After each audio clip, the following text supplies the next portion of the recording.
الرحمن الرحيم إن الحمد لله نحمده ونستعينه ونستغفره ونعوذ بالله من شرور أنفسنا ومن سيئات أعمالنا من يهده الله فلا مضل له ومن يضلله فلا هادي له ونشهد أن لا إله إلا الله وحده لا شريك له ونشهد أن محمدا عبده ورسوله أما بعد فيا عباد الله أوصيكم بنفسي أولا بتقوى الله يا أيها الذين آمنوا اتقوا الله حق تقاته ولا تموتن إلا وأنتم مسلمون يا أيها الناس اتقوا ربكم الذي خلقكم من نفس واحدة وخلق منها زوجها وبث منهما رجالا كثيرا ونساء واتقوا الله الذي تساءلون به والأرحام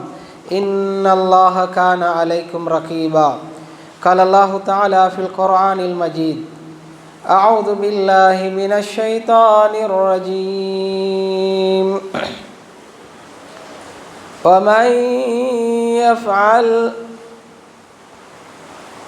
ومن يعمل مثقال ذرة خيرا يره ومن يعمل مثقال ذرة شرا يره صدق الله العظيم. அளவற்ற அருளாளன் நிகரில்லா அன்புடையோன் அல்லாஹு தாலாவின் பெயரை கொண்டு இன்றைய ஹுத்பா பிரசங்கத்தை ஆரம்பம் செய்கின்றேன். அவன் தனித்தவன், வணங்கி வழிபடத் தகுதியான இலாஹ் அவன் மாத்திரமே என்று சாட்சியம் கூறுகிறேன். சலாத்தும் சலாமும் அல்லாஹ்வின் இறுதி தூதர் ஹாத்தமுன் நபி, எங்களுடைய வாழ்வின் முன்மாதிரி முஹம்மது முஸ்தபா ஸல்லல்லாஹு அலைஹி வஸல்லம் அவர்கள் மீதும் அன்னவர்களின் வாழ்வோடு தொடர்பான எல்லா விவகாரங்களையும் அணுவணுவாக பின்பற்றி வாழ்ந்த அன்னாரின் குடும்பத்தார்கள், கிளையார்கள், சஹாபா தோழர்கள், அதே வழி நின்று வாழ்ந்த சலஃபி சாலிஹீன்கள், அதே வழியில் வாழ வேண்டுமென்ற உயர்ந்த நோக்கத்தோடு உலகத்திலே வாழுகின்ற எல்லா மனிதர்கள் மீதும் அல்லாஹ்வின் அருளும் அன்பும் எப்போதும் நிரப்பமாக கிடைக்க வேண்டும் என்று பிரார்த்தித்துக் கொள்கின்றேன். சூரிய உதயத்தில் சிறந்த நாள் வெள்ளிக்கிழமை ஜும்மாவுடைய கடமையை நிறைவேற்றுவதற்காக படைத்தவனிடத்தில் நன்மை எதிர்பார்த்த வண்ணம் நேரகாலத்தோடு இப்பள்ளி வாயிலில் அமர்ந்திருக்கின்ற அல்லாஹ்வின் நல்லடியார்களே, உலமாக்களே, பெரியார்களே, சகோதரர்களே, வாலிபர்களே, வாழ்வில் எல்லா சந்தர்ப்பங்களிலும் என்னையும் உங்களையும் படைத்து பரிபாலனம் செய்கின்ற படைப்பாளனான அல்லாஹு தாலாவை பயந்து அவனது ஏவல் விளக்கல்களை விளங்கி வாழ்வில் எல்லா சந்தர்ப்பங்களிலும் அவனை பயந்து தக்குவா சார்ந்த வாழ்க்கையை வாழுமாறு முதலில் எனக்கும் அப்பால் உங்களுக்கும் ஞாபகமூட்டிக் கொள்கின்றேன். தக்குவாவை கொண்டு நசிய செய்கின்றேன். கண்ணியத்துக்குரிய அல்லாஹ்வின் நல்லடியார்களே, அருமை சகோதரர்களே, முஸ்லீமில் வருகின்ற ஒரு ரிவாயத்தில் அல்லாஹ்வின் தூதர் ஸல்லல்லாஹு அலைஹி வஸல்லம் அவர்கள் தனது தோழர்களான சஹாபாக்களுக்கு சுவன நுழைவுக்கு அடிப்படையாக அமைகின்ற ஒரு வாழ்வோடு தொடர்பான பாடத்தை கற்பித்தார்கள். சஹாபாக்கள் எல்லோரும் அமர்ந்திருக்கின்ற போது இந்த செய்தியை அவர்களை பார்த்து சொன்னார்கள். யாருடைய உள்ளத்தில் கடுகளவேனும் அல்லது அணுவளவேனும் பெருமை இருக்கின்றதோ லா யதுகுலுல் ஜன்னா, அவர்கள் சுவனத்தை நுழைய மாட்டார்கள். அவர்களுக்கான சுவன நுழைவு என்ற பாக்கியம் கிடைக்காது என்ற செய்தியை அல்லாஹ்வுடைய தூதர் ஸல்லல்லாஹு அலைஹி வஸல்லம் அவர்கள் நபித்தோழர்களுக்கு முன்வைத்தார்கள். இப்படியான ஒரு செய்தி சஹாபாக்களுக்கு அல்லாஹ்வுடைய தூதர் ஸல்லல்லாஹு அலைஹி வஸல்லம் அவங்க சொன்னால் அந்த செய்தியை அவங்க இந்த அளவுக்கு ஒரு சீரியஸான பாரதூரமான ஒரு மெசேஜாக அவங்க அதை எடுத்திப்பாங்க என்று எங்களுக்கு கற்பனை பண்ணி பார்க்க இயலாது. எங்களோட அல்லது ஏண்ட அல்லது உங்களோட அனுபவத்தில் பயான்கள், மார்க்க உபதேசங்கள் நாங்கள் அதை எப்படி பார்க்குறோம்? அதை ஒரு காதால் கேட்டு அதை அடுத்த காதால் விடுகிறோமா, அல்லது அது எங்களோட வாழ்க்கையில் ஒரு ஆக்ஷன் பிளானாக முடிவாக மாறி செயல் ரீதியாக நாங்கள் நடைமுறைப்படுத்துகிறோமா என்பது நாங்கள் எல்லாரும் எங்களை பார்த்து கேட்டுக்கொள்ள வேண்டிய கேள்விகள். என்ன ஒரு இஸ்லாம் அறிஞர் சொன்னார், முஸ்லீம் சமூகத்தில் மாற்றங்கள் வாரன்னு சொன்னால் ஹொத்துபாக்களே போதுமானது. அந்தளவுக்கு நாங்கள் ஒவ்வொரு வாரமும் ஹொத்துபாக்களை சந்திக்கிறோம். ஜும்மாவுடைய பிரசங்கம், வருஷத்தில் எத்தனையோ ஹொத்துபாக்கள். இந்த பள்ளியில் இருக்கிற ஒவ்வொருத்தரும் உங்களோட வயதுக்கேற்ப யோசித்து பார்த்தால் எத்தனை 100 கொத்துபாக்களை வாழ்க்கையில் நாங்கள் செவிமடுத்திப்போம். செவிமடுக்கிற செய்திகளை எந்த அளவுக்கு நாங்கள் லவ் குன்னா நஸ்மஉ அவ் நஅகிலுமா குன்னா ஃபி அஸ்ஹாபி ஸகீர் சூரா அல் முல்கில் அல்லாஹ் தஆலா நரகவாசிகளை பற்றி சொல்கிற நேரம், நரகவாசிகளை பார்த்து அங்கே இருக்கிற மலக்குகள் கேட்பாங்க, ஏன் நீங்கள் நரகத்துக்கு வந்தீங்க? நீங்கள் வாழ்கிற காலத்தில் உங்களுக்கு இந்த நரகத்தின் பாரதூரங்கள் பாவங்கள் குறித்து எச்சரிக்கின்ற மனிதர்கள் வரலையா, உபதேசங்கள் உங்களை நோக்கி வரலையா என்று கேட்ட நேரம் அந்த நரகவாசிகள் சொல்கின்ற பதில் என்ன தெரியுமா? லவ் குன்னா நஸ்மஉ, நாங்கள் கேட்டிருந்தால், அவ் நஅகில், கேட்ட விஷயங்களை தலைக்கு ஏற்றி தலையில் எடுத்து அதை உள்ளத்துக்கு இறக்கி வாழ்வாக நடைமுறைப்படுத்தியிருந்தால் மா குன்னா ஃபி அஸ்ஹாபி ஸகீர், நாங்கள் இன்றைக்கு நரகவாசிகளாக இருக்க மாட்டோம். நரகத்துக்கு போகிறதுக்கு காரணமாக அமைகின்ற ஒரு பெரிய பாவம் என்னென்னால், சொல்கிற செய்திகளை காதுக்கு எடுத்து அதை தலையில் பாரமாக மாற்றி வாழ்க்கையில் நடைமுறைப்படுத்தாதது. அல்லாஹ் அந்த அறிவை பயன்படுத்தாமல் அந்த விஷயங்களை உள்வாங்காமல் சும்மா போகிற போக்கில் ஒரு பயானாக ஒரு செய்தியாக கேட்டுக்கொண்டு போனது தான் நான் செய்த தவறு என்று நரகவாசிகள் ஏற்றுக்கொள்வார்கள்.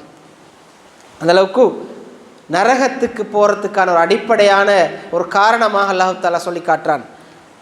சஹாபாக்கள் அப்படி அல்ல. அல்லாஹ்வுடைய தூதர் ஸல்லல்லாஹு அலைஹி வஸல்லம் அவங்க வாரத்துக்கு முன்னால் அந்த சமூகத்தை ஜாஹிலிய சமூகம் என்று சொல்லுவோம். அவங்க எப்படி வாழ்ந்தாங்க என்பது எங்களுக்கு அந்த வரலாறு தெரியும். அவங்களோட கண்களுக்கு விளங்குகின்ற இந்த துன்யா தான் வாழ்க்கை என்று அவங்க கருதினாங்க. இந்த வெற்று கண்களுக்கு விளங்குகின்ற, நாங்கள் சொல்லுவோம் விஷுவலைசேஷன் சொல்லி, பார்வைக்கு விளங்குகின்ற இந்த உலகத்தினுடைய கவர்ச்சிகளும் இன்பங்களும் தான் வாழ்க்கைன்னு கருதினாங்க. அப்படி வாழ்ந்த ஒரு சமூகம். மண்ணாசை அவங்களோட வாழ்க்கையில் பெரிய ஒரு பிரச்சனையாக, விருப்பமாக, ஆசையாக இருந்துச்சு. மண்ணுக்காக போராடினார்கள். ஒரு சகோதரனுடைய வீட்டு தோட்டத்தில் இன்னொரு ஒட்டகம் தலையை போட்டு சாப்பிட்டதற்காக 40 வருஷங்கள் போர்க்கொடி தூக்கிய ஒரு ரோஷம் உள்ள, மண்ணுக்காக போராடிய ஆசைப்பட்ட ஒரு சமூகம். பொன்னாசை, பொன், பொருள், பணம், பண்டமென்று அதுதான் வாழ்க்கை என்று வாழ்ந்தார்கள். பெண்கள் அவருடைய வாழ்க்கையின் விலை பொருளாக பெண்களை ஒரு பெருமானமற்ற அவருடைய விருப்பங்களை, ஆசைகளை தீர்த்து கொள்கின்ற ஒரு பொருளாக பார்த்தார்கள். இப்படி மது, சூது என்று இந்த உலகத்துடைய எல்லா விருப்பங்களும் தான் வாழ்க்கை என்று கருதின ஒரு சமூகம் அவங்க. அந்த சமூகத்தில் தான் அல்லாஹ்வுடைய தூதர் ஸல்லல்லாஹு அலைஹி வஸல்லம் அவர்கள் வஹியோடு போய் அந்த சமூகத்தினுடைய ஒரு பெரிய சிந்தனை மாற்றத்தை ஏற்படுத்தினார்கள். அவனோட வாழ்க்கையினுடைய பார்வையுடைய அந்த கோணத்தை மாற்றி அல்லாஹும்மல்லா ஆயிஷ இல்ல ஐஷுல் ஆஹிரா அந்த சிந்தனையை பதித்தார்கள். வாழ்க்கை என்பது உலகத்தின் வாழ்க்கை அல்ல, மறுமையின் வாழ்க்கை தான் உண்மையான வாழ்க்கை. நீங்கள் வாழ வந்தவர்கள் அல்ல, வாழ்வதற்காக வாழ வந்தவர்கள் என்று ஒரு தூர பயணத்தை அவருடைய வாழ்க்கையினுடைய விருப்பங்களாக, ஆசைகளாக, லட்சியமாக மாற்றினார்கள். அப்படி அந்த சமூகம் மாறிச்சு. இந்த அளவுக்கு மாறினாங்க என்றால் சொர்க்கம் தான் வாழ்க்கை என்ற இடத்துக்கு அல்லாஹ்வுடைய தூதர் ஸல்லல்லாஹு அலைஹி வஸல்லம் அவர்கள் அந்த சமூகத்தை கொண்டு வந்தார்கள். ஆகிரம் தான் வாழ்க்கை என்ற அந்த சமூகம் வாழ ஆரம்பித்தது. சொர்க்கம் என்று சுவனம் அவருடைய வாழ்க்கையின் தாகமாகவும் தாயகமாகவும் மாறியது. அதுக்காக எதையும் அர்ப்பணித்தார்கள். ஒரு நபித்தோழர் இந்த சிந்தனை மாற்றத்துக்கு பின்னால் வருகின்றார்கள். போராட்டம் நடந்து கொண்டிருக்கின்றது, சத்தியத்துக்கும் அசத்தியத்துக்கும் இடையிலான போராட்டம். அந்த போராட்டம் நடந்து கொண்டிருக்கின்ற போது அவர் அல்லாஹ்வுடைய தூதர் ஸல்லல்லாஹு அலைஹி வஸல்லம் அவர்களை பார்த்து கேட்டார்கள், இதிலே கலந்து கொண்டால் எனக்கு என்ன கிடைக்கும் யா ரசூலல்லாஹ் என்று கேட்டபோது அல்லாஹ்வுடைய தூதர் ஸல்லல்லாஹு அலைஹி வஸல்லம் சொன்னார்கள், அல் ஜன்னா, சொர்க்கம் கிடைக்கும் என்று சொன்னார்கள். அவர் ஈச்சம்பழத்தை மென்று கொண்டு வந்தார். தனது கையிலே ஈச்சம்பழத்தின் இன்னும் சிறு பகுதிகள் கையிலே இருந்தது.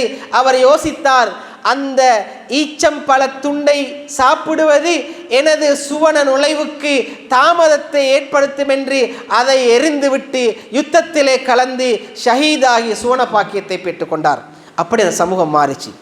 அப்படி வாழ்க்கையினுடைய போக்கை மாற்றிய அந்த சமூகத்துக்கு முன்னால் அல்லாஹ்வுடைய தூதர் ஸல்லல்லாஹு அலைஹி வஸல்லம் சொன்னார்கள், லா யதுகுலுல் ஜன்னா, சொர்க்கமுக்கான என்ட்ரி உங்களுக்கு இல்லை, சுவனம் நுழைய முடியாது. யாருக்கு? யாருடைய உள்ளத்தில் பெருமையினுடைய ஒரு கடுகள வேணும், அணுவள வேணும், பெருமை இவனுடைய உள்ளத்தில் இருந்தால் அவருக்கு சுவர்க்கத்துக்கான என்ட்ரி இல்லை என்ற ஒரு செய்தியை அந்த சமூகத்துக்கு முன்னால் அல்லாஹ்வுடைய தூதர் தனக்கு அருகாமையில் வைத்து கொண்டு சொன்னால் அந்த சமூகம் அதை எப்படி பார்த்திருக்கும் நினைக்கிறேன். எனக்கு உங்களுக்கோ கற்பனை பண்ண இயலாது. அந்த அளவுக்கு அதை சீரியஸான ஒரு விஷயமா பார்த்திப்பாங்க. அப்போ அந்த அங்கிருந்த ஒரு நபித்தோழர் கேட்டார், யா ரசூலல்லாஹ், அவர் கேட்ட கேள்வி எனக்கும் உங்களுக்கும் பிரயோசனமான கேள்வி. பெருமை என்று நாங்கள் சில நேரம் நினைக்கிற விஷயத்தை அவர் கேட்டார். யா ரசூலல்லாஹ், எங்களில் ஒருவர் அழகாக ஆடை அணிந்து பாதணிகள் அணிந்து தலை சீவி அழகாக இருப்பது பெருமையாக மாறுமா என்று அல்லாஹ்வுடைய தூதர் ஸல்லல்லாஹு அலைஹி வஸல்லம் அவர்களை பார்த்து அந்த நபித்தோழர் கேட்டார். ஒரு ஆள் நல்லா ட்ரெஸ் பண்ணி நல்லா ஷூ போட்டு அழகாக அப்படி இருந்தால், அப்படி வார நேரம் ஒரு ஆளுக்கு வருமே, அழகாக உடுக்கிற நேரம் ஒரு வகையான பெருமை வரும், ஒரு அப்படி விருப்பம் வரும், விருப்பத்தோடு சேர்ந்து அப்படி ஒன்று வரும். அப்படி வருவது, அப்படி ஆடைகள் அணிவது, அழகாக ட்ரெஸ் பண்ணுவது பெருமைக்கு இட்டு செல்லுமா என்று கேட்டபோது அல்லாஹ்வுடைய தூதர் ஸல்லல்லாஹு அலைஹி வஸல்லம் அவர்கள் சொன்னார்கள், அது பெருமை அல்ல. இன்னல்லாஹ ஜமீல் யுஹிப்பு ஜமால், அல்லாஹ்வுடைய ஒரு சிஃபத்தோடு தொடர்பு சொன்னார்கள். அல்லாஹ் தஆலா அழகானவன், அவன் அழகையே விரும்புகிறான். அல்லாஹ் அழகானவன், அழகை விரும்புகிறான். நீங்கள் அழகா ஈக்கணும் என்பது அல்லாஹ்வும் விரும்புகிறான், அல்லாஹ்வுடைய தூதர் ஸல்லல்லாஹு அலைஹி வஸல்லம் அவர்களும் விரும்புகின்றார்கள்.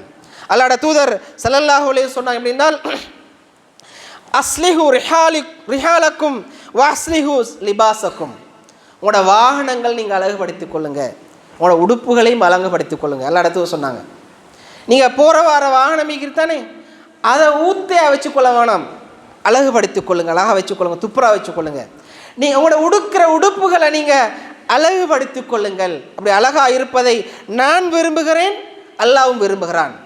ஒரு ஆள் அழகாக உடுக்கிறது, அழகாக தலையை சீவிக்கொள்வது, வாழ்ந்து கொள்வது, நல்ல ட்ரெஸ் போடுறது, உள்ளதில் சிறந்ததை உடுப்பது, தனக்கு இருக்கின்ற பாதணிகளில் சிறந்ததை போடுவது நான் விரும்புகிறேன், அல்லாஹ் விரும்புகின்றார்கள் என்று சொல்லிவிட்டு அல்லாஹ்வுடைய தூதர் சொன்னார்கள், ஹத்தா, எந்த அளவு கண்டால் யகூனு ஃபின் நாசி கஷாமத்தின், மனிதர்களுக்கு மத்தியில் நீங்கள் உங்களில் அழகாக ஆடை அணிந்து தலைவாரி நீங்கள் அழகாக இருப்பது எப்படி என்றால் உங்களை நீங்கள் அழகுபடுத்திக் கொள்ளுங்கள், மனிதர்களுக்கு மத்தியில் நீங்கள் அழகின் ஒரு அடையாளமாக உங்களை மாற்றிக்கொள்ளுங்கள். மனிதர்களுக்கு மத்தியில் நீங்கள் ஒரு யூனிக்கான அழகான ஒரு மனிதனாக நீங்கள் உங்களை அடையாளப்படுத்திக் கொள்ளுங்கள் என்று அல்லாஹ்வுடைய தூதர் ஸல்லல்லாஹு அலைஹி வஸல்லம் அவங்க சொல்லி காட்டினாங்க. எனவே அழகாக இருப்பது அல்லாஹ் விரும்புகிறான். இன்னல்லாஹ ஜமீல் யுஹிப்பு ஜமால், அல்லாஹ்வுடைய தூதர் ஸல்லல்லாஹு அலைஹி வஸல்லம் அவர்களும் விரும்பினார்கள். ஒரு நபித்தோழர் கொஞ்சம் அலங்கோலமாக வந்தாங்க அல்லாஹ்வுடைய தூதர் ஸல்லல்லாஹு அலைஹி வஸல்லம் அவர்கள் மத்தியில். அப்படி வந்த நேரம் அந்த மனிதரை பார்த்து அல்லாஹ்வுடைய தூதர் ஸல்லல்லாஹு அலைஹி வஸல்லம் கேட்டாங்க, ஹல்லக்க மினல் மால், ஏ மனிதா, உங்களுக்கு அல்லாஹு தஆலா செல்வம் வசதி வாய்ப்புகளை உங்களுக்கு தரவில்லையா என்று கேட்டபோது அந்த கொஞ்சம் அலங்கோலமாக வந்த அந்த நபித்தோழர் சொன்னால், ஆம், அல்லாஹு தஆலா எனக்கு நிறைய செல்வங்களை தந்திருக்கின்றான், கால்நடைகளை தந்திருக்கின்றான், ஒட்டகங்கள், ஆடுகள் என்று நான் நல்ல செல்வம் செல்வாக்கோடு தான் இருக்கின்றேன் என்று சொன்னபோது அல்லாஹ்வுடைய தூதர் ஸல்லல்லாஹு அலைஹி சொன்னார்கள், இதா ஆத்தாக்குமுல்லாஹு மாலன், அல்லாஹ் உங்களுக்கு அப்படி வசதி வாய்ப்புகளை தந்தால் நீங்கள் கொஞ்சம் அழகாயிருங்க, அழகுபடுத்திக் கொள்ளுங்கள், அழகா ட்ரெஸ் பண்ணுங்க, உள்ளதில் அழகானது உடுத்துக்கொள்ளுங்கள், நீட்டாக இருங்க என்று அல்லாஹ்வுடைய தூதர் ஸல்லல்லாஹு அலைஹி வஸல்லம் அவர்கள் அந்த நபித்தோழருக்கு வழிகாட்டினார்கள்.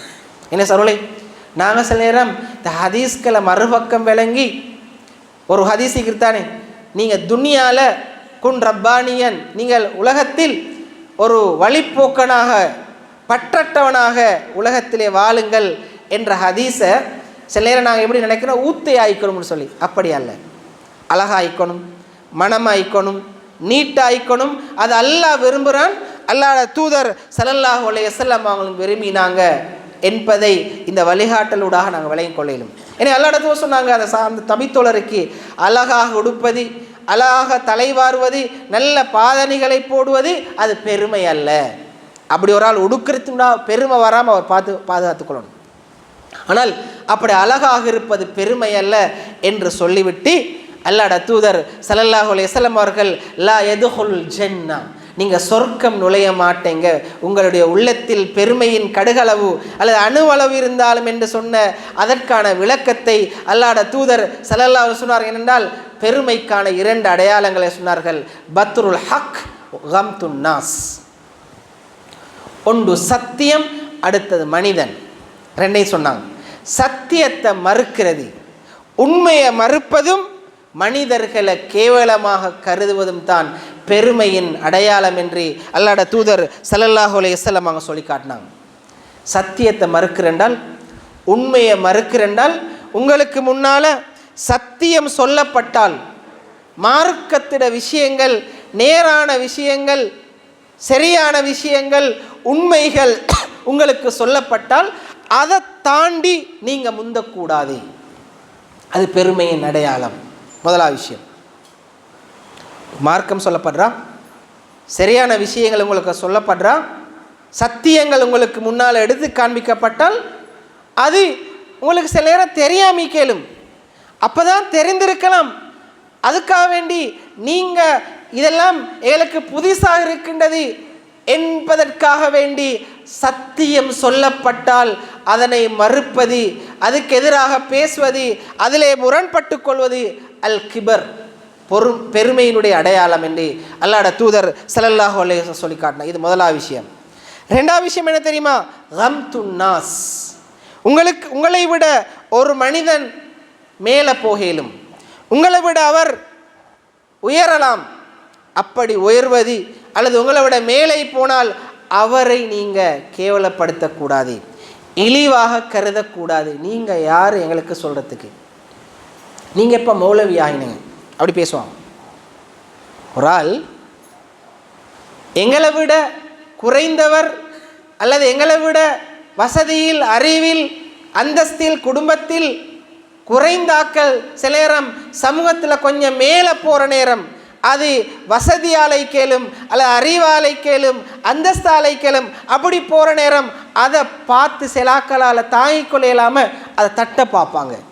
இழிவாக பேசுறது, இழிவாக கருதுவது, அவரை கீழே போக வைக்கிறது.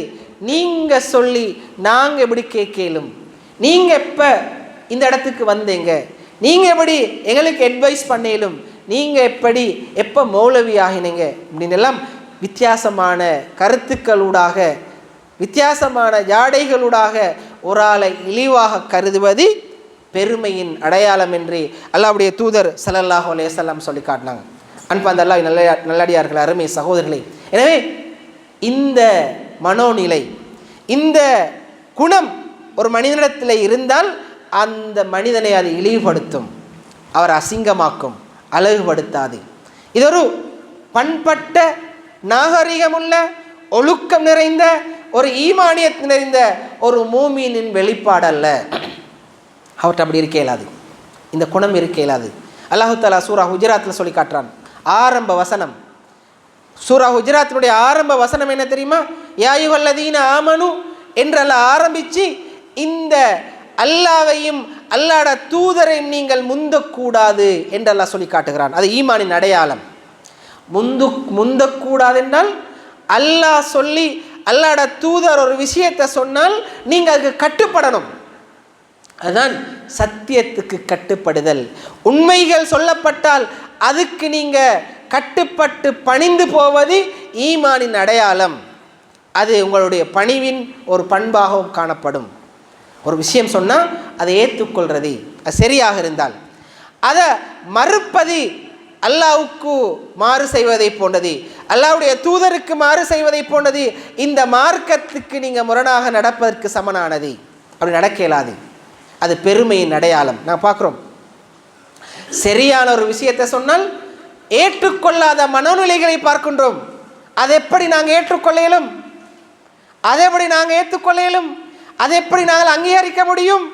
நாங்கள்லாம் இதெல்லாம் பரம்பரையாக செய்து வந்த விஷயம், எங்களோட குடும்பத்தில் பழையின விஷயம், இதெல்லாம் நாங்கள் எப்போவுமே செஞ்ச விஷயங்கள். இதையெல்லாம் ஏற்றுக்கொள்ள முடியாதென்று சத்தியம் உரைக்கப்படுகின்ற போது, சத்தியம் சொல்லப்படுகின்ற போது மறுப்பது அது பெருமையின் அடையாளம் என்று அல்லாஹ்வுடைய தூதர் ஸல்லல்லாஹு அலைஹி சொன்னார்கள். லா யதுகுலுல் ஜன்னா, அவருக்கு சொர்க்கத்தில் என்ட்ரி கிடைக்காது, சொர்க்கத்துக்கான நுழைவுகின்ற பாக்கியம் அவருக்கு பெற முடியாது என்று அல்லாஹ்வுடைய தூதர் ஸல்லல்லாஹு அலைஹி வஸல்லம் அவங்க சொல்லி காட்டினாங்க. அன்பார்ந்த சகோதரர்களே, அல்லாஹ்வின் நல்லடியார்களே, ஒரு முறை அல்லாஹ்வுடைய தூதர் ஸல்லல்லாஹு அலைஹி வஸல்லம் அவர்களுக்கு முன்னால் ஒரு மனிதர் இடது கையால் சாப்பிட்டு கொண்டிருந்தார். அப்போ அந்த மனிதரை பார்த்து அல்லாஹ்வுடைய தூதர் ஸல்லல்லாஹு அலைஹி சொன்னார்கள், நீங்கள் குல் பி யமீனிக்க, வலது கையால் சாப்பிடுங்க என்று சொல்லி அந்த மனிதருக்கு வழிகாட்டினாங்க. இடது கையால் சாப்பிடாலப்பா சொன்னாங்க, வலது கையால் சாப்பிடுங்க. அப்படி சொன்ன நேரம் அவர் அதை லா, என்னால் முடியாது என்று அதை மறுத்தார். வலது கையால் சாப்பிடுற விஷயம் என்னென்றால் ஒரு ஒழுக்கம் சார்ந்த விஷயம், மார்க்கத்தோடு தொடர்பான ஒரு பெரிய இபாதத்தோடு தொடர்பான விஷயம் அல்ல, அஹ்லாக்கோடு தொடர்பான விஷயம். அல்லாஹ்வுடைய தூதர் ஸல்லல்லாஹு அலைஹி வஸல்லம் சொன்னாங்க, உங்களோட வலது கையால் சாப்பிடுங்கன்னு சொன்ன நேரம் அது ஒரு சத்தியம். அல்லாஹ்வுடைய தூதர் வழிகாட்டுறாங்க, ஒரு ஒழுக்கம் சார்ந்த விஷயம், ஒரு உண்மை. அவர் லா அஸ்தத்யா, என்னால் அதை முடியாது என்று சொன்னார்.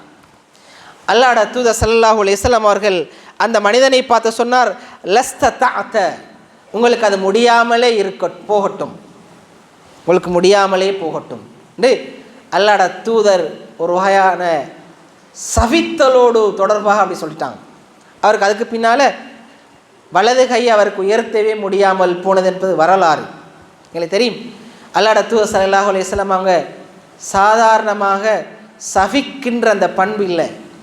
அவங்களுக்கு எதிராக எத்தனையோ விஷயங்கள் நடந்த நேரம் கூட அல்லாஹ்வுடைய தூதர் ஒரு காலமும் சபிக்கின்ற அந்த இயல்பை கொண்டவர் அல்ல, மன்னிக்கின்ற மனப்பான்போடு தொடர்பானவர்.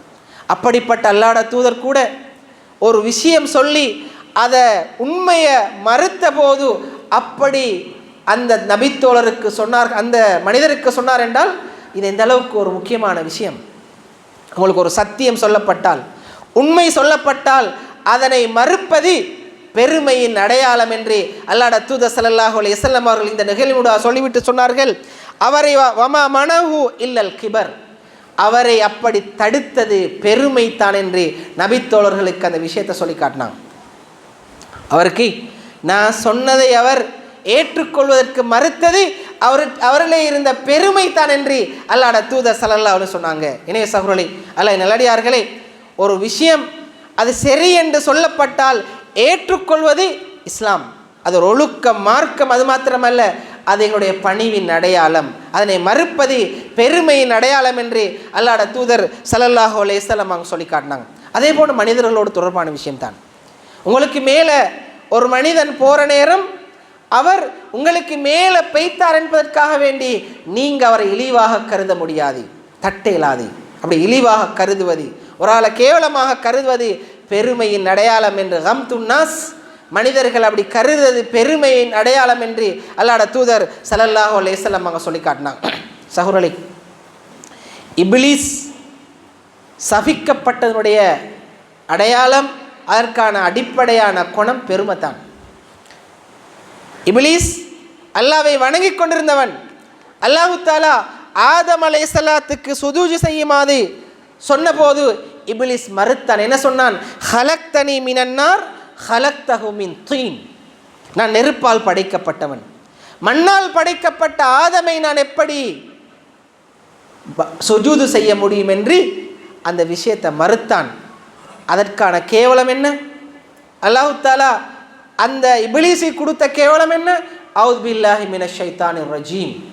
விரட்டப்பட்ட ஷைத்தானின் தீங்கிலிருந்து பாதுகாப்பு கேடுமாறி அல்லாஹு தாலா மறுமை வரைக்கும் ஷைத்தானை சவித்திருக்கின்றான்.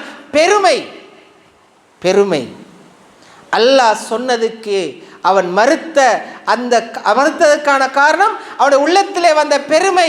எப்படி நெருப்பால் படைக்கப்பட்ட நான் மண்ணால் படைக்கப்பட்ட ஒரு ஆளுக்கு சுஜூது செய்யலும் என்று இப்லீஸ் சவால் விட்டான்.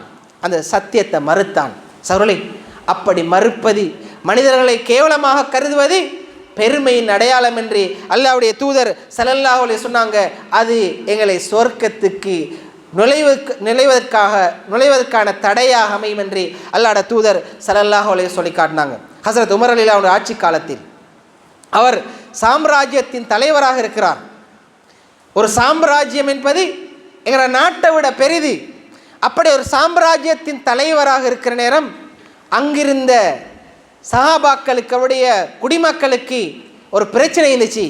பெண்கள் மகர் கேட்கின்ற தொகை அது ஒரு பிரச்சனையாக சஹாபா சமூகத்திலே இருந்தது. அப்போ ஹலீஃபாவிடத்திலே முறையிட்டார்கள், அந்த விஷயத்தை குறைத்து கேட்குமாறு ஒரு விஷயத்தை சொல்லுங்கண்டி ஹலீஃபா உமர் ரலியல்லாஹு அன்ஹு இடத்திலே அந்த குடிமக்கள் கேட்டபோது அவர் மிம்பரிலே இருந்து குத்பா செய்கிறார். பெண்களை பார்த்து பேசுகிறார். பெண்களும் குத்பால இருக்கிறாங்க. அவர் சொல்கிறார், ஆண்களிடத்திலே நீங்கள் கேட்கின்ற மகர் தொகையை குறைத்து கேளுங்கள். அதை குறைத்து கேட்கிறேன் நல்ல. ஏன்னா அன்னைக்கு அந்த வாலிபர்கள் மத்தியிலே இருந்த பிரச்சனைக்கு, பொருளாதார நெருக்கடிக்கு ஒரு தீர்வாக ஹலீஃபா உமர் ரலியல்லாஹு அன்ஹு அவர்கள் சாம்ராஜ்யத்தின் தலைவர் பிம்பலே இருந்து அந்த விஷயத்தை சொல்கிறார். அப்போது அங்கே இருந்த ஒரு பெண்மணி எழுந்து பேசுகின்றார்கள். அவர் சொன்னாங்க, இவர் யார்? சாம்ராஜ்யத்தின் தலைவர். அங்கே ஒரு சாதாரணமான வீட்டிலே பிறந்த ஒரு குடிமகன், ஒரு பெண்மணி எழுந்து ஹஸரத் உமர் ரலியல்லாஹு அன்ஹு அவர்களை பார்த்து சொன்னார்கள், ஹலீஃபா அவர்களே, அல்லாஹு தாலா குர்ஆனிலே சொல்கின்றான், தங்கத்திலான பாலத்தை அவர்கள் மகராக தந்தாலும் தரப்பட்டதன் பின்னால் அந்த பெண்களுடைய அனுமதி இல்லாமல் அதனை ஆண்களால் கேட்க முடியாது, திருப்பி பெற்றுக்கொள்ள முடியாது என்று அல்லாஹ் குர்ஆனிலே அப்படி சொல்கின்ற போது நீங்கள் எப்படி குறைத்து கேட்குமாறு சொல்ல முடியும் என்று ஒரு சாதாரணமான பெண்மணி ஹலீஃபா உமர் ரலியல்லாஹு அன்ஹு இடத்திலே ஹுத்பாவிலே இருந்து கொண்டு கேள்வி கேட்டார்கள். அப்போது ஹஸரத் உமர் ரலியல்லாஹு அன்ஹு அவர்கள், நான் சாம்ராஜ்யத்தின் தலைவன், நீங்கள் ஒரு சாதாரணமான பெண்மணி, நான் சொன்னால் அதனை நீங்கள் கேட்க வேண்டும் என்று அப்படியான அதிகாரத்தை அவர்கள் பயன்படுத்தவில்லை. சாதாரணமாக பள்ளியில் தலைவராக இருந்தா, ஒரு பாடசாலையில் எஸ்டிஸில் இருந்தால், வீட்டில் வாப்பாவாக இருந்தால், நிறுவனத்தில் ஒரு தலைவராக இருந்தால், எங்களுக்கு கீழே இருக்கிறாக்களை நாங்கள் எப்படி ஹேண்டில் பண்ணுறோம், எப்படி நிர்வகிக்கிறோம் என்று எங்களுக்கு தெரியும். சாம்ராஜ்யத்தின் தலைவர் ஹுத்பா பிரசங்கம் செய்கிறார். அந்த ஹுத்பாவில் அமர்ந்தோடு இருக்கின்ற ஒரு சாதாரணமான இளம் பெண்மணி கேட்கின்றார்கள், நீங்கள் எப்படி அல்லாஹ் சொன்னதை நீங்கள் குறைத்து கேட்குமாறு அப்படி சொல்ல முடியும் என்று சொன்னபோது ஹஸரத் உமர் ரலியல்லாஹு அன்ஹு சொன்னார்கள், அசாபத் இம்ராத்துன், பெண் சரியாக சொன்னால் உமர் தவறிழைத்து விட்டார். பெண்மணி சொன்னது சரி, நான் தவறிழைத்து விட்டேன் என்று அவர்கள் அந்த விடயத்திலே இருந்து வாபஸ் பெற்றுக் கொண்டார்கள். சகோதரர்களே, மனிதர்கள் யாராக இருந்தாலும் அவங்க ஏதாவது சரியாக சொன்னால் அவங்கள நாங்கள் கேவலமாக கருத முடியாது. நீ யார் சொல்கிறதுக்கு? நீங்கள் எப்படி இதை பேசலும்? நீங்கள் எப்படி இந்த ஏரியாவில் இந்த பள்ளியில் நாங்கள் செஞ்சு கொண்டு இருக்கின்ற நிர்வாகத்தில் நீங்கள் எப்படி கருத்து சொல்லிலும்? இதெல்லாம் நாங்கள் மனிதர்களை கேவலமாக கருத முடியாது. அப்படி பேசுவது, கருதுவது, சொல்வது பெருமையின் அடையாளம். உலகத்தில் அல்லாஹ் விரும்பாத பெருமையின் ஆக உச்ச வார்த்தையை மொழிந்தான் ஃபிரௌன். அன ரப்புக்குமுல் அலா, நான் உலகத்தின் இரட்சகன் என்று சொன்னான். மிகவும் மோசமான வார்த்தை. அன ரப்புக்குமுல் அலா, நான் தான் இரட்சகன் என்று ஃபிரௌன் உரத்தி தனது எல்லா அதிகாரங்களையும் பெற்றுக்கொண்டு அவன் சொன்னான். அல்லாஹ் அந்த ஃபிரௌனுக்கு வரலாற்றிலே செய்த அந்த முடிவை எங்களுக்கு தெரியும். காரூன் அல்லாஹ் தஆலா செல்வங்களை எல்லாம் கொடுத்தான். அந்த செல்வங்களை எல்லாம் பெற்றுக்கொண்டு காரூன் சொன்னான், இது என்னுடையது, மைக்கா மைப்பற்றல், இது ஏண்ட அறிவு, ஏண்ட செல்வம், ஏண்டதுன்னு சொல்லி அவன் பெருமையோடு கர்ச்சித்தான். அல்லாஹ் தஆலா அழித்து போட்டான். சகோதரர்களே, அப்படி பெருமையால் நாங்கள் அப்படியான வார்த்தைகளை சொல்வதாக இருக்கலாம், சத்தியத்தை மறுப்பதாக இருக்கலாம், மனிதர்களை கேவலப்படுத்துவதாக இருக்கலாம். அது எங்களோட உள்ளத்தில் கடுகளவு அல்லது அணு அளவு இருந்தாலும் லா யதுகுலுல் ஜன்னா, சொர்க்கம் நுழைய முடியாது என்று நபித்தோழர்களை பார்த்து அல்லாஹ்வுடைய தூதர் ஸல்லல்லாஹு அலைஹி வஸல்லம் அவர்கள் இந்த விடயத்தை சொன்னபோது அவர்கள் அதை எந்த அளவுக்கு சீரியஸாக பார்த்தார்கள், அந்த விஷயத்தை எந்த அளவுக்கு திருப்பி கேட்டார்கள் என்பது எங்களுக்கான ஒரு வாழ்க்கை பாடமாக இருக்கின்றது. எல்லாம் அல்லாஹு தாலா அத்தகைய நோய்களிலிருந்து, அத்தகைய உளப்பலையினங்களிலிருந்து அல்லாஹ் என்னையும் உங்களையும் பாதுகாத்து சொர்க்கத்தின் சொந்தக்காரர்களாக, வாரிசுகளாக, பாக்கியசாலிகளாக அல்லாஹு தாலா எங்கள் அனைவரையும் கபூல் செய்வானாக. ஆமீன் ஆமீன். வாஹிர் தஅவானா அல்ஹம்துலில்லாஹி ரப்பில் ஆலமீன்.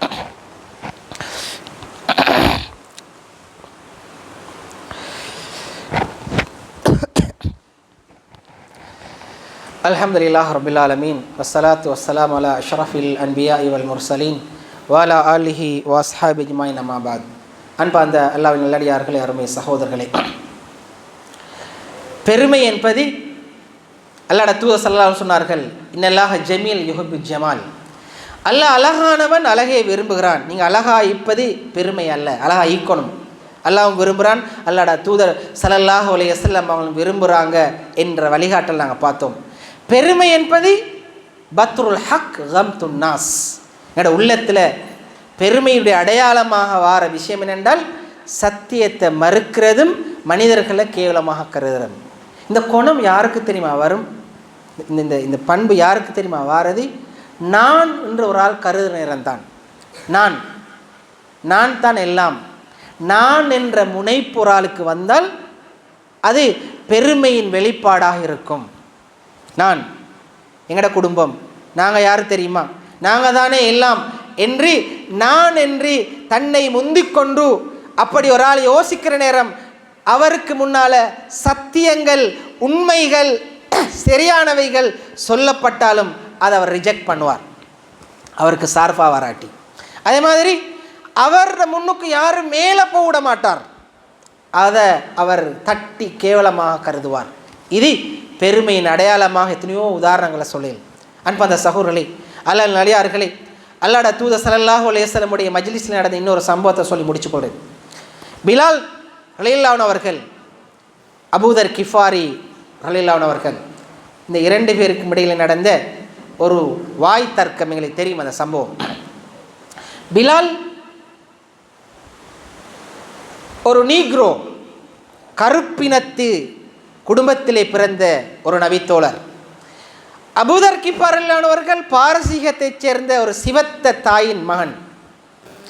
அவருக்கும் இவருக்கும் இடையில் பிரச்சனை வந்த நேரம் அபூதர் கிஃபார் அவர்கள் பிலால் அவர்களை பார்த்து குணம் வெளிப்பட்டுன்னு சொன்னாங்க.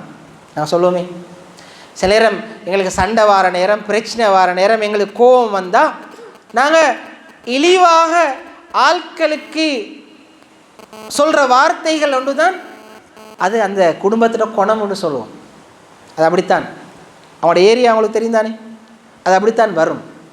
அவர் அப்படித்தான் பேசுவார், அவரை வாப்பவும் அப்படித்தான், அப்படியான ஆக்கள் தான் சொல்லி உம்மாவை வாப்பவை இழுத்து பேசி கேவலப்படுத்துவது அவர் சரின்னு கருதுகிறது. அவர் பெரியார் என்பதால் அடுத்தாக்கள் இழிவாக கருதுகின்ற அந்த மனோநிலை. அபூதர் கிஃபார் அவர்கள் எபுன சௌதா, கருப்பின் மகனே என்று உங்களோட குணம் வெளிப்பட்டு விட்டது என்று பிலால் அவர்களை பார்த்து கொஞ்சம் குறைவாக பேசிவிட்டார்கள். அல்லாஹ்ட தூதர் ஸல்லல்லாஹு அலைஹி வஸல்லம் அஜ்லிஸுக்கு அந்த விஷயம் வந்த நேரம் அல்லாஹ்ட தூதர் ஸல்லல்லாஹு அலைஹி வஸல்லம் அவங்க எப்படி கோவப்பட்டார் என்பதை இஸ்லாம் அறிஞர்கள் விளங்கப்படுத்துகிறாங்க. அல்லாஹ்ட தூதர் அவர்கள் கோவப்பட்ட சந்தர்ப்பங்கள் மிச்சமே குறைவு. அப்படி கோவப்பட்ட சந்தர்ப்பங்கள் இதுவும் ஒரு சந்தர்ப்பம். முகம் சிவத்தி அபூதர் கிஃபாரியை பார்த்து, யா அபூதர் இன்னக இம்ருன் ஃபீக ஜாஹிலியா, உங்களுடைய உள்ளத்திலே ஜாஹிலியத் இருக்கின்றது. ஜாஹிலியத் என்பது இஸ்லாத்துடைய எதிர்ச்சொல். அப்படி என்றால் உங்களுக்கு இஸ்லாமே இல்லை என்று அல்லாஹ்வுடைய தூதர் ஸல்லல்லாஹு அலைஹி வஸல்லம் அவர்கள் அபூதர் கிஃபார் அவர்களை பார்த்து சொன்னார்கள். அந்த அளவுக்கு அல்லாஹ்வுடைய தூதர் கோபத்தால் முகம் சிவந்தி அபூதரை பார்த்து, அந்த வார்த்தை அசிங்கமானது, அப்படி நீங்கள் யாரையும் கேவலப்படுத்தி பேச முடியாது, யாரையும் தரக்குறைவாக பேச முடியாது, குடும்பத்தை இழுக்க முடியாது, உம்மா வாப்பாவை இழுத்து அப்படி குணம் என்றோ கேவலப்படுத்தியோ கருப்பு வெள்ளை என்றோ குறைத்து பேச முடியாது அபூதர் என்று சொன்னார்கள்.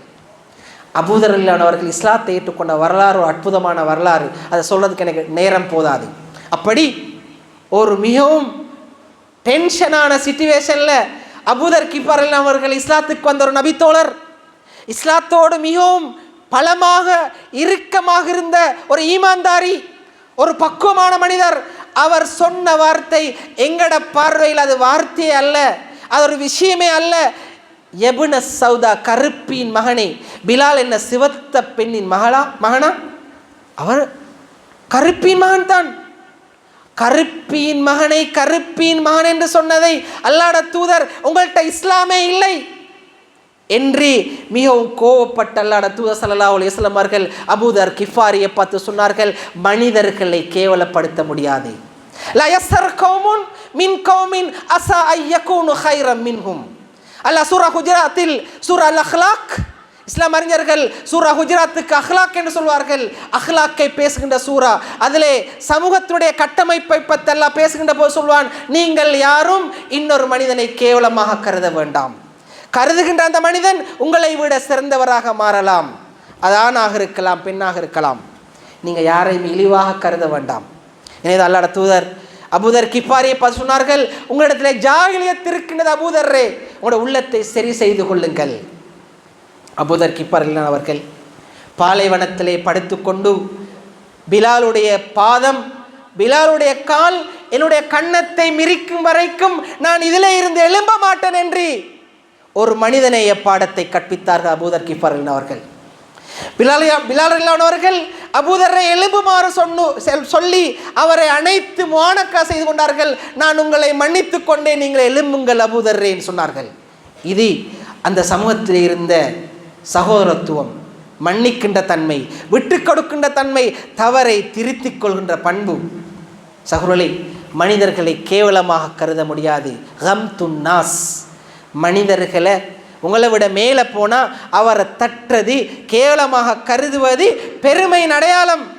அவர் தொழலாம், நோன்பு பிடிக்கலாம், ஹஜ்ஜுக்கு போகலாம், உம்ரா செய்யலாம், தான தர்மங்கள் கொடுக்கலாம். ஆனால் இந்த குணம் இருந்தால் லா யதுகுலுல் ஜன்னா, லா யதுகுலுல் ஜன்னா, அவர் சுவனம் நுழைய மாட்டார். சுவனத்துடைய நுழைவு சீட்டை பெற்றுக்கொள்ள மாட்டார். சுவன பாக்கியத்தை இழந்து விடுவார். எனவே தான் சஹாபாக்கள் அந்த விஷயத்தில் சீரியஸாய் கேட்டாங்க. ஏனால் அவருடைய வாழ்க்கையின் தாகம் சுவனம், அவருடைய வாழ்க்கையின் தாயகமாக சுவனத்தை மாற்றிக்கொள்ள வேண்டும் என்று வாழ்ந்த ஒரு சமூகம் சகோதரர்களே. எனவே அல்லாஹ்வின் நல்லடியார்களே, அருமை சகோதரர்களே, பெருமை என்ற இந்த முனைப்பு, நான் என்று ஒரு மனிதன் கருதி தன்னை மேலாக கருதுகின்ற போது அவர் சத்தியம் என்று வந்தால் அதை மறுப்பார், மனிதர்களையும் கேவலமாக கருதுவார். இது ஒரு பயங்கரமான நோய். அந்த நோயிலிருந்து என்னையும் உங்களையும் அல்லாஹ் தஆலா பாதுகாப்பானாக. எல்லா உள்ளத்திலே இருக்கின்ற இப்படியான உள நோய்களிலிருந்து எங்களை பாதுகாத்து அதனை எங்களுடைய உள்ளத்தை கல்புன் சலீமாக மாற்றி நாளை மறுமை நாளிலே உன்னிடத்திலே சுவன பாக்கியத்தை பெறுகின்ற அந்த பாக்கியசாலிகளாக எங்களை கபூல் செய்வாயாக. எல்லா நாளை மறுமை நாளிலே மன் அத்தல்லாஹ பின் கல்பின் சலீம் என்று 5000 வருடங்களுக்கு முன்னால் இப்ராஹிம் அலைஹிஸ்ஸலாம் அவர்கள் கேட்ட அந்த துவாயை போன்று யாரெல்லாம் மறுமை நாளிலே கல்புன் சலீமோடு வருகின்றார்களோ அவர்களை நீ வரவேற்க காத்து கொண்டிருக்கின்றாய். அந்த வரவேற்புக்குரிய மனிதர்களாக என்னையும் உங்களையும் அல்லாஹு தாலா கபூல் செய்வானாக. சோனத்தின் சொந்தங்களாக அல்லாஹு தாலா எங்களை அங்கீகரிப்பானாக. ஆமீன் ஆமீன். வாஹிர் தவான் அல்ஹம்துலில்லாஹி ரப்பில் ஆலமீன்.